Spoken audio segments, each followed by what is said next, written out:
বেরোচ্ছে না। তো আমরা এই সময়টা আমরা চেষ্টা করছি ঘরোয়া বৈঠক করার জন্য। আমাদের যে কার্যক্রমগুলো আছে সেই কার্যক্রমগুলো যাতে ঘরে করা যায় সেইগুলোই চেষ্টা করছি।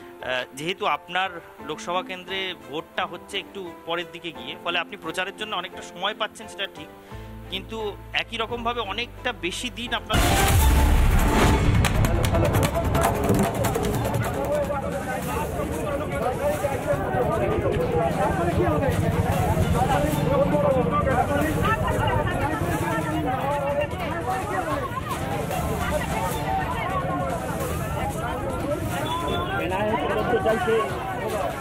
পান্ডুয়া যে বোমা বিস্ফোরণ দুর্ঘটনা, সেই দুর্ঘটনার পরে কিন্তু এলাকায় উত্তেজনা ছড়ায়।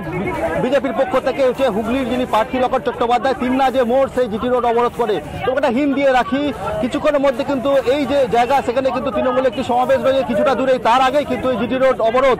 সাধারণত এইখানে এলাকায় উত্তেজনা ছড়ায়, ঘটনাস্থলে বিশাল পুলিশ বাহিনী।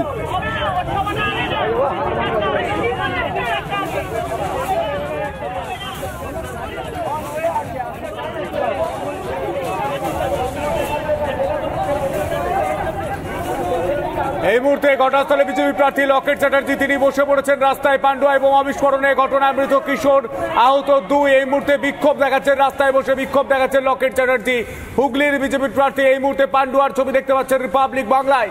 একটা সব থেকে বড় হিন্ট, আহতরা এই মুহূর্তে হাসপাতালে ভর্তি রয়েছেন। ঘটনাস্থলে বিজেপির প্রার্থী লকেট চ্যাটার্জি, এই মুহূর্তে সেই ছবি রিপাবলিক বাংলায়।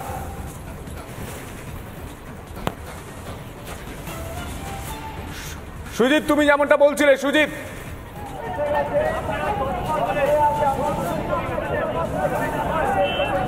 দেখো সন্ত, একদমই ঘটনাস্থলে যেহেতু বিজেপি যিনি প্রার্থী লকেট চট্টোপাধ্যায় যে তিন্না যে মোড়, সেই মোড়ে